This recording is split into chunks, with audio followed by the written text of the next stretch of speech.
읽은 본문의 말씀으로 배우고 확신한 일에 거하라 라는 제목으로 하나님 말씀 함께 나누도록 하겠습니다.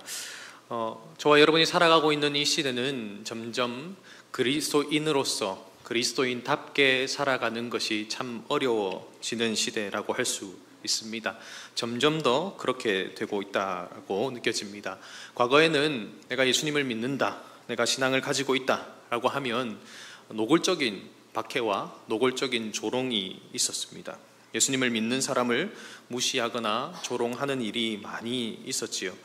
또 예수님을 믿지 않는 가정에서 회심하여서 예수님을 믿게 되면 제사 문제나 이런 여러 가지 문제 때문에 어려움을 겪는 일들도 많이 있었습니다. 요즘도 그런 일이 있긴 하지만 어떤 상황이나 시대적인 모습이 많이 바뀌었다라는 생각이 듭니다. 노골적인 박해는 많이 사라졌습니다. 하지만 그 노골적인 그런 박해와 공격보다 더 심각한 공격이 지금 우리가 살아가고 있는 시대에 있지 않나 이런 생각을 해봅니다. 깨어지 않으면 전혀 모를 수 있는 그런 공격들이 있고요. 오히려 공격하기보다 무관심한 모습들도 있습니다. 다양한 부분을 이야기할 수 있겠지만 가장 심각한 부분이 미디어를 통한 공격이 아닌가라는 생각을 합니다.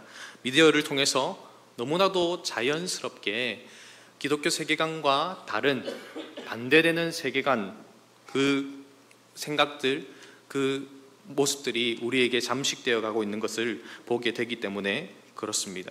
하나님 나라 백성으로서 살아가는 일에 있어서 철저하게 방해합니다. TV를 보십시오. TV를 틀어서 보다 보면 하나님께서 창조하신 남성과 여성, 남자와 여자라고 하는 이 두 성밖에 없는 이것을 무너뜨리는 것이 등장합니다. 예능 프로그램이든지 아니면 드라마 속에도 너무나도 자연스럽게 제3의 성이라고 이야기하면서 성전환을 한 사람이든지 아니면 남성과 여성의 결혼이 아니라 남자와 여자의 결혼이 아니라 남자와 남자의 결혼, 여자와 여자의 결혼이 자연스러운 것처럼 계속해서 보입니다. 어떠십니까? 처음 그런 사람들 등장했을 때 어떤 마음이셨습니까? 화들짝 놀랐지 않습니까? 처음 성전환을 했다라고 하면서 가수 또 이런 연기자, 연예인으로 등장했던 한 분이 계십니다. 한 10여 년 된 것 같은데요. 그분이 딱 등장했을 때는 모든 사람들이 예수님을 믿는다, 믿지 않는다를 떠나서 놀랐습니다. 어떻게 성전환 수술을 할 수가 있어? 이렇게 했는데요. 요즘 어떠십니까? 화들짝 놀라지 않죠. 그냥 그런가 보다 하고 있지 않습니까? 사실 그런가 보다 할 문제가 아니지 않습니까? 화들짝 놀라야 합니다. 지금도 그래야 해야 합니다. 그런데 계속해서 이것에 우리가 노출되다 보니 점점 더 우리조차도 자연스럽게 그러하구나 이렇게 생각하는 모습이 있다라는 겁니다. 이것 자체가 기독교에 대한 공격, 세상의 공격입니다.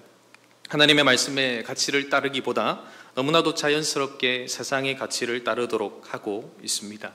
이러한 세상 속에서 우리가 하나님 나라 백성으로서 하나님 백성답게 살아가는 방법, 어떻게 하면 그렇게 살아갈 수 있을까요? 오늘 본문의 말씀을 함께 상고하면서 이런 노골적이지는 않지만 은연중에 오는 이 공격 속에서 우리가 어떻게 깨어서 하나님 나라 백성으로서 살아갈 수 있을지를 함께 찾고 상고해 보고자 합니다. 사도 바울은 심각한 박해로 인해서 배교의 위험 속에서 목회를 하고 있는 영적인 아들인 디모데에게 편지를 하면서 이 박해를 견디고 이겨내기를 바라면서 격려하고 있습니다. 그리고 명령을 하고 있죠. 그렇게 견디고 이길 수 있는 방법을 오늘 본문에서 이야기하고 있는데 어떤 방법을 이야기합니까? 배우고 확신한 일에 거해라 라고 말씀을 하고 있습니다. 오늘 본문의 구절을 시작하면서 사도 바울은 디모데에게 굉장히 강하게 너는 거해야 해 라고 이야기를 하고 있습니다. 헬라어라고 하는 언어는 동사에 주어가 담겨 있습니다. 그래서 주어를 잘 쓰지 않는데요, 오늘 본문에서는 주어를 쓰고 있습니다. 너는 이라고 쓰고 있습니다. 왜 쓸까요? 강조하고 싶은 겁니다. 한 번 더 강하게 이야기하고 싶은 겁니다. 그래서 너는 제발 거해야 된다 이렇게 이야기하고 있습니다. 거한다라는 것이 무엇입니까? 그것은 계속해서 그 일을 행하는 중에 머무는 것입니다.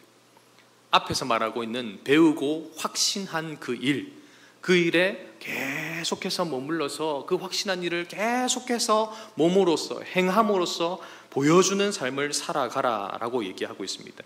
이 배우고 확신한 일은 무엇입니까? 바로 하나님의 말씀입니다. 하나님의 말씀을 배웠고 그 말씀을 확실히 믿음으로 살아냈던 그 모습, 그 일을 계속해서 지속해가라 이렇게 명령하고 있다라는 것이죠.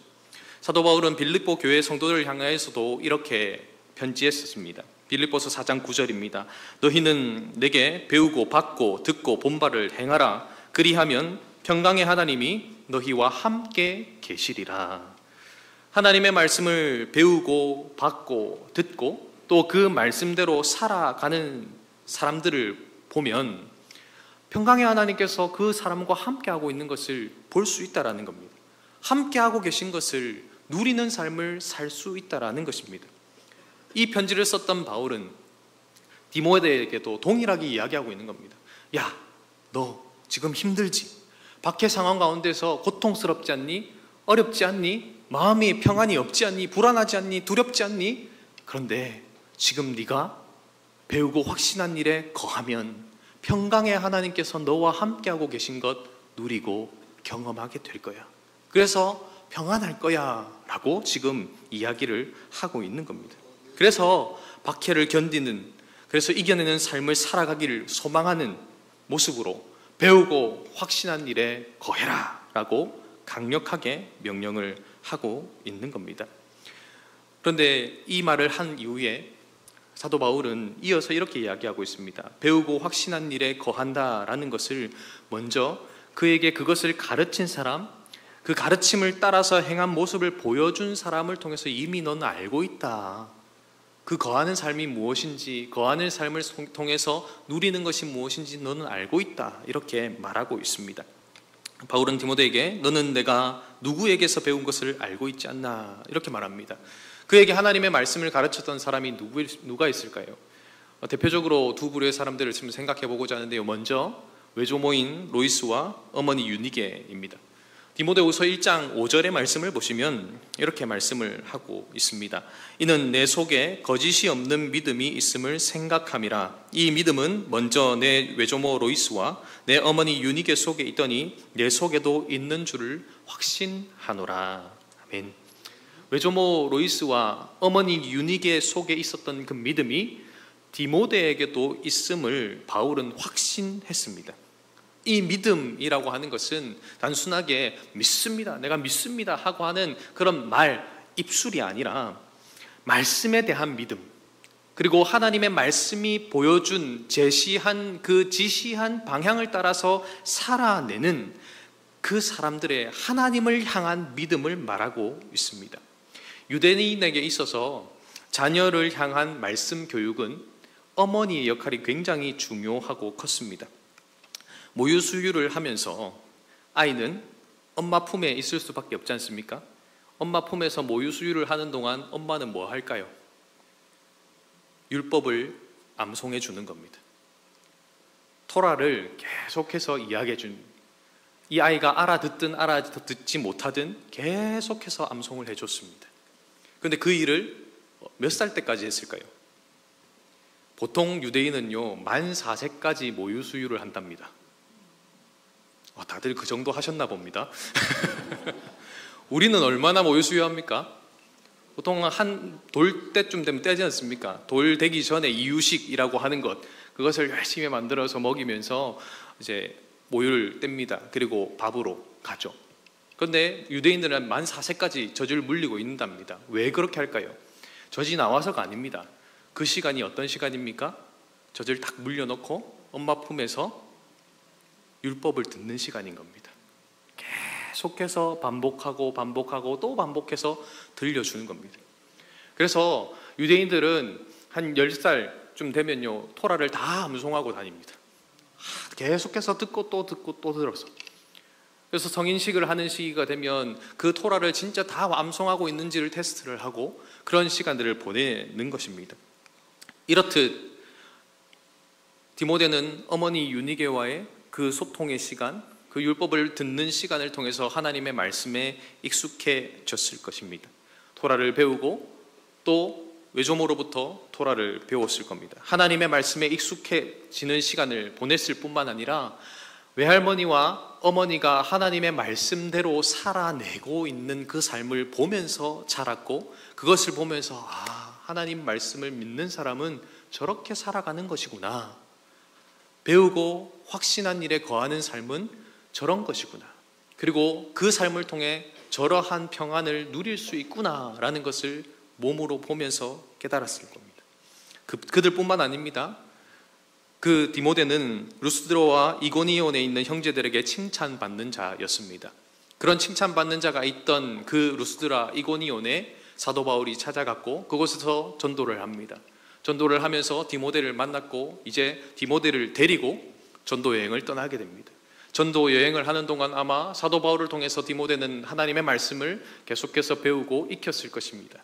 그리고 가장 중요한 것은 사도 바울의 삶을 통해서 하나님 말씀대로 사는 사람, 하나님 나라의 백성은 저렇게 살아가는 것이구나, 배우고 확신한 일에 거하는 삶은 저러한 삶인 거구나 라고 하는 것을 그의 삶의 모습을 통해서 배워왔을 겁니다. 그 모습 자체가 배우고 확신한 일에 거하는 것이 얼마나 소중한지, 그 삶을 살아내는 것이 하나님 함께 하심을 누리는 삶이라는 것을, 그 통로라는 것을 알았을 것입니다. 그렇게 주 안에서 살아가는 성도 여러분, 우리의 믿음 한번 살펴볼 수 있기를 간절히 소망합니다. 저와 여러분의 믿음 역시 그러하지 않았습니까? 듣고 배우고 깨닫고 그렇게 익힌 것, 그래서 알게 된 것도 참 많이 있지만 본을 보고 배운 것이 훨씬 많지 않습니까? 믿음의 선배들이 살아내었던 모습을 보면서 하나님의 말씀을 읽는 것은, 기도를 하는 것은, 찬양하는 것은, 예배를 드리는 모습은, 교회를 섬기는 것은 저렇게 하는 것이구나 라고 생각하면서 배워왔고 지금도 그렇게 살아가고 있지 않으십니까? 그러한 믿음의 선배들이 있었음에 감사하는 저와 여러분 되기를 간절히 소망합니다. 그렇기에 믿음의 좋은 선배들이 있는 교회에서 신앙생활을 하고 있다는 것, 여러분이 이 제1영도교회에 믿음에 권속되어서 신앙생활을 하고 있는 것이 참 복된 일이고 풍성한 감사를 하나님께 드려야 될 일인 줄을 믿습니다. 그렇기에 더욱더 감사하고 우리에게 믿음의 본을 보여주셨던 그 믿음의 선배들의 모습을 따라서 배우고 확신한 일에 더욱더 힘써 거하기를 주님의 이름으로 축복합니다. 그뿐만 아니라 우리가 이제 우리 다음 세대를 향하여서 믿음의 본을 보일 수 있기를 바랍니다. 사랑하는 아들아, 사랑하는 딸아, 사랑하는 우리 손주, 손녀야, 배우고 확신한 일에 거하는 삶은 이러한 삶이야, 말을 할 뿐만 아니라 보여주는 거예요.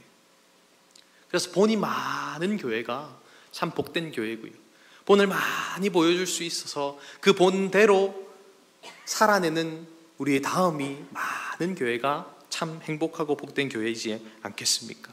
그런 믿음의 본을 보이기 위해서 더욱더 배우고 확신한 일에 거하는 우리 모두가 되기를 주님의 이름으로 소망합니다.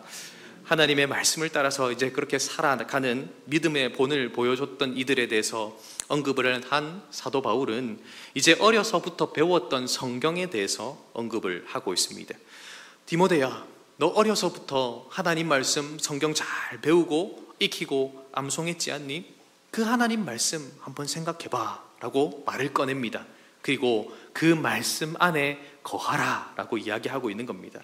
왜 하나님의 말씀인 성경 안에 거해야 하는 것입니까? 왜 하나님의 말씀인 성경이 말씀하는 대로 우리는 삶의 방식을 찾고 그 방식대로 살아가야 할까요? 15절 말씀을 한번 보십시오. 함께 오늘 본문 15절 말씀 읽어보도록 하겠습니다. 함께 읽습니다. 시작. 또 어려서부터 성경을 알아나니 믿음으로 말미암아 구원에 이르는 지혜가 있게 하느니라. 아멘. 성경, 하나님의 말씀은 철저하게 메시아이신 예수님에 관해서 알려줍니다. 구약이든 신약이든 마찬가지입니다. 예수님에 대한 말씀이 성경입니다. 그래서 예수님이 이렇게 말씀하셨지요. 요한복음 5장 39절입니다. 너희가 성경에서 영생을 얻는 줄 생각하고 성경을 연구하거니와 이 성경이 곧 내게 대하여 증언하는 것이니라. 아멘. 예수님이 말씀합니다. 성경 나에 대해서 이야기하고 있는 책이야. 이렇게 말씀하고 있죠. 성경이 증언하는 예수님을 믿는 그 믿음으로 말미암아 우리는 구원을 얻습니다. 그 지혜가 담겨있는, 구원에 이르는 지혜가 담겨있는 책이 성경이라는 겁니다. 사랑하는 성도 여러분, 다른 곳에서는 구원의 길을 찾을 수 없습니다. 구원에 이르는 지혜, 그 길은 오직 하나님의 말씀 성경에서만 발견할 수 있습니다. 왜 오직 성경에서만 그 지혜를 발견할 수 있습니까? 세상 어떤 책도 하나님의 감동으로 된 책이 없기 때문입니다. 오직 성경만이 하나님의 감동으로 지어진 책입니다. 하나님의 감동으로 되었다라고 하는 말은 하나님의 숨결이 불어넣어졌다라는 의미입니다. 하나님의 숨결이 불어넣어졌다는 것은 하나님의 성품 자체가 그 성경 안에 담겨 있다라는 것인데요. 그래서 성경을 통해서 우리는 하나님을 알게 됩니다. 성경이 하는 역할 중 가장 중요한 역할은 하나님을 드러내는 겁니다. 하나님의 성품을 보여주는 겁니다. 하나님이 하신 일이 어떠한 것인지를 알려주는 것입니다. 그래서 그 성경을 읽고 우리가 익숙해지고 그 성경을 듣고 그 말씀대로 살아내려고 하면 할수록 하나님의 백성으로 하여금 하나님의 백성답게 성경이 우리를 빚어갑니다. 오늘 본문은 그래서 이렇게 말씀하고 있습니다. 16절과 17절 말씀인데요. 함께 이 말씀도 읽어보겠습니다. 시작. 모든 성경은 하나님의 감동으로 된 것으로 교훈과 책망과 바르게 함과 의로 교육하기에 유익하니 이는 하나님의 사람으로 온전하게 하며 모든 선한 일을 행할 능력을 갖추게 하려 함이라. 아멘. 성경은 우리를 하나님의 사람으로 온전하게 합니다. 하나님의 사람으로 온전하게 되어서 모든 선한 일을 행할 능력을 갖추어 갑니다. 그렇게 하나님의 말씀을 통해서 하나님은 저와 여러분을 하나님의 사람답게 빚어 가신다라는 겁니다. 그럼 어떤 역할을 하기 때문에 성경을 통해서 이런 일이 일어날까요? 오늘 성경은 4가지를 이야기하고 있습니다. 성경은 교훈한다라고 말씀하고 있습니다. 교훈한다는 것은 하나님 나라 백성이 하나님 나라 백성으로 살아가야 될 방향을 보여주는 거예요. 자, 저 길로 가야 돼 라고 하는 거예요. 저 길이야. 이 길로 가야 돼 라고 교훈하고 안내합니다. 예수님을 믿는 자, 그분의 백성이라면 어떤 가치를 가지고 살아가야 되는지를 확실하게 보여주지요. 그런데 그렇게 우리에게 보여준 길을 따라서 우리가 늘 살아갑니까? 그렇지 못하지요. 방향은 압니다. 그래서 주일 말씀 듣고 그렇게 살아가야지 하고 문을 열고 가서 걷긴 걷는데 걷다 보면 어디로 가고 있습니까? 딴 길로 새고 있죠. 꼭 심부름 시키면 맛있는 거 있는 거 보고 딴 길로 세워버리는 어린 아이처럼 그렇게 유혹에 못 이겨서 여기저기 흘러가 버리는 것이 우리의 모습입니다. 그렇기에 교훈으로 끝나지 않고 성경은 뭘 한다고요? 책망합니다. 너 지금 잘못된 길로 가고 있어 라고 책망한다라는 것이죠. 그렇게 하지 않으려고 참 발버둥치지만 연약함으로 인해서 그 길로 갈 때 성경이 책망합니다. 죄를 지은 자에게 자신의 실패가 무엇인지를 분명하게 보여준다라는 거예요. 실수의 요점이 무엇인지를 명확하게 합니다. 그러면서 회개하도록 안내한다라는 것이죠. 그렇게 책망한 말씀은 회개한 자로 하여금 돌아가야 할 곳이 어딘지를 안내해 줍니다. 그 역할이 무엇이냐면 바르게 함입니다.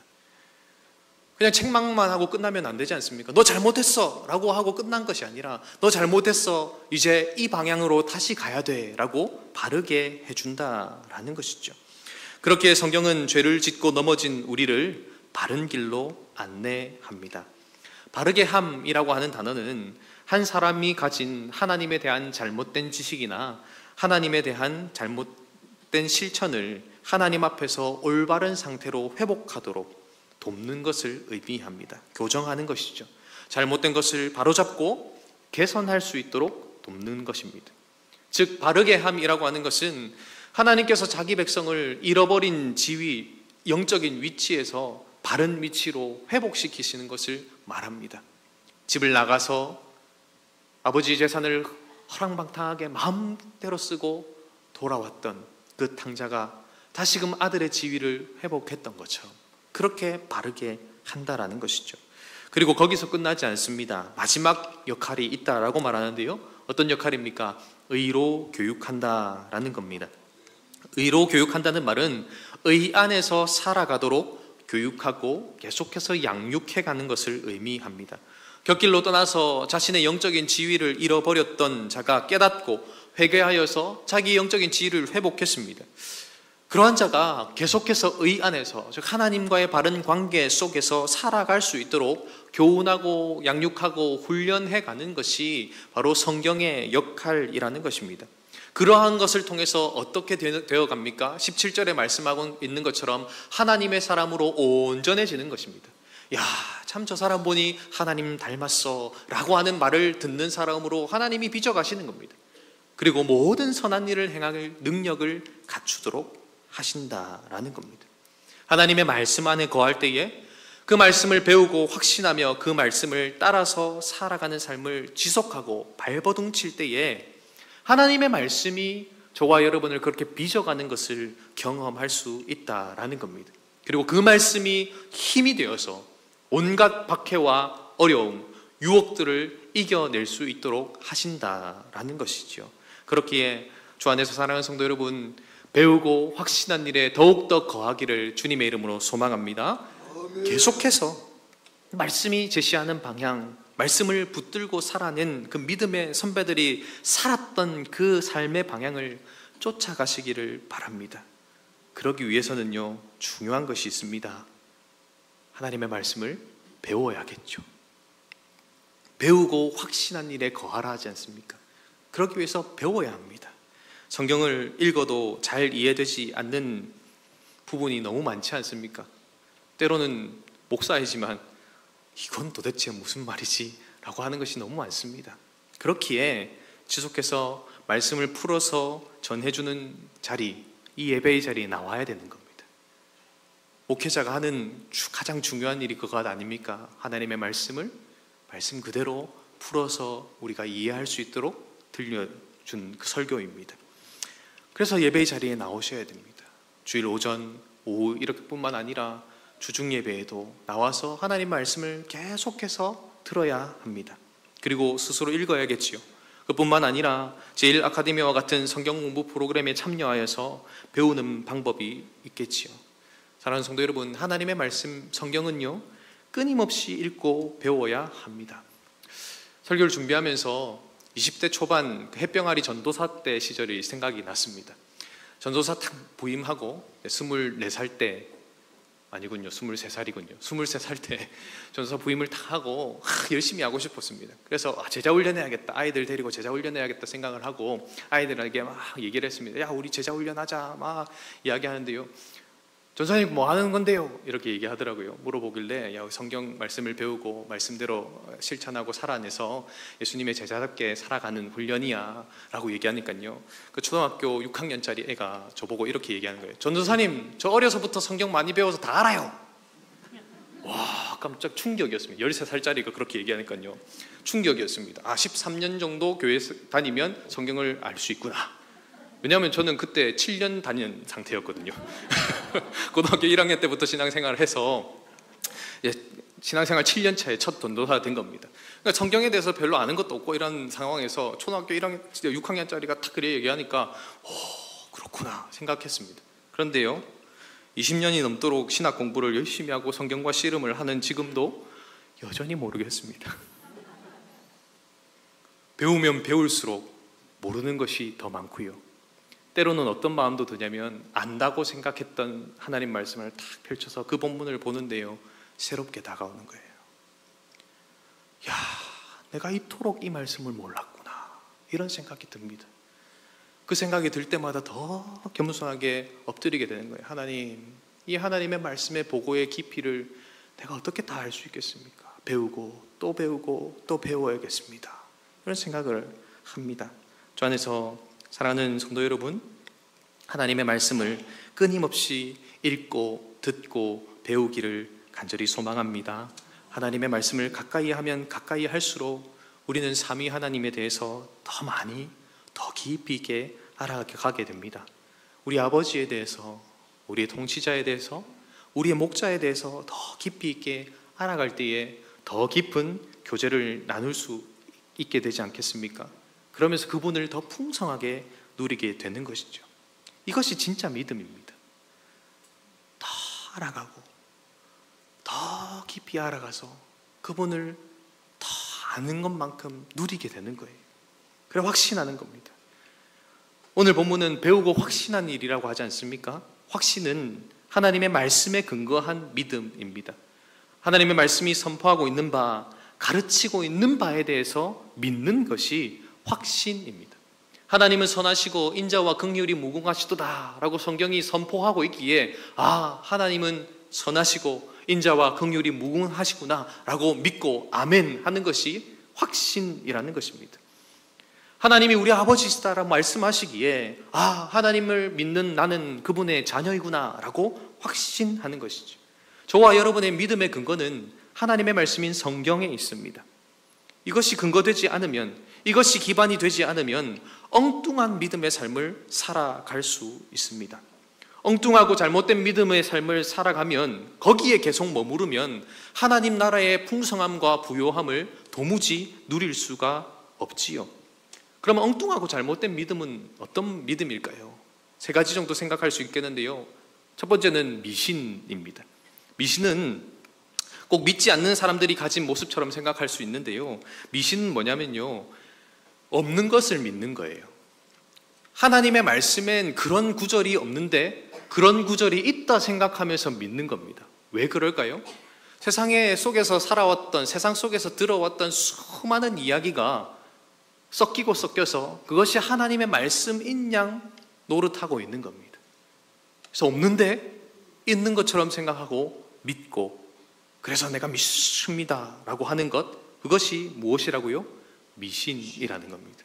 두 번째는 맹신입니다. 무조건 믿는 겁니다. 물론 하나님의 말씀이 말씀하고 있는 바는 무조건 믿어야겠지요. 근데 하나님의 말씀을 바르게 믿는 자의 태도는 어떠하다라고 말합니까? 베레아 성도들을 향해서 말할 때에 하나님의 말씀을 기쁨으로 받습니다. 아멘으로 받은 거죠. 그리고 어떻게 했다고 합니까?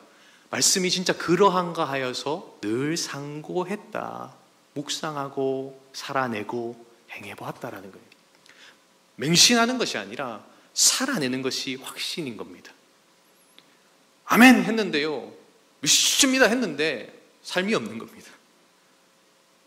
안 이어지면 뭐라고요? 맹신이라는 거예요. 가더라, 누가 그렇다 가더라 하면 그거 그런가 보다 하고 믿으면 맹신이 되는 겁니다. 진짜 그러한가 살피고 또 살펴야 되는 것이죠. 마지막은요, 광신입니다. 자기 마음대로, 자기 멋대로 믿는 것이 광신이지요. 성경에 근거하는 믿음처럼 보입니다. 하지만 그렇지 않습니다. 어떤 모습에서요? 어떠한 부분은 확대합니다. 그런데 자기 마음에 들지 않는 부분은 축소합니다. 자기 마음에 드는 것은 다 끌어와가지고 아멘 합니다. 그런데 내 마음에 들지 않으면 노멘 합니다. 저리로 가세요. 그게 광신이라는 거예요. 이단들이 자주 사용하는 모습입니다. 사랑하는 성도 여러분, 하나님께서 저와 여러분에게 요구하시는 믿음은 하나님의 말씀을 믿는 믿음, 확신입니다.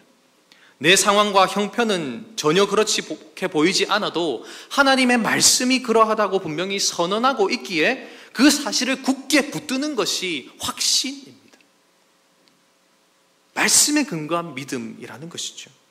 삼위 하나님이 어떠한 분인지, 그분이 어떠한 일을 행하셨고 행하실 것이라고 말씀하시는지를 분명히 성경을 통해서 깨닫고 또 하나님의 말씀의 선포인 설교를 통해서 깨달았을 때에 그것을 아멘하고 받고 확신하기에 살아내는 것입니다. 그 길을 끊임없이 걸어가는 것이죠. 하나님은 그러한 믿음을 저와 여러분에게 요구하고 계십니다.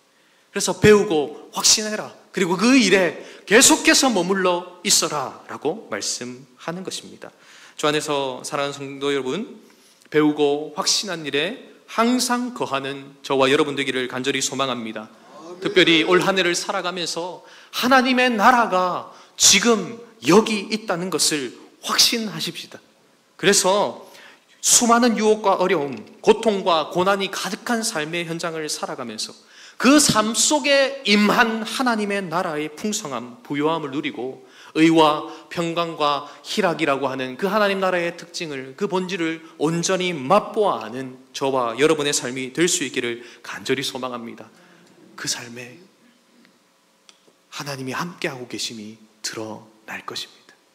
배우고 받고 듣고 본바를 행할 때 평강의 하나님께서 너희와 함께 하신다 약속하셨습니다.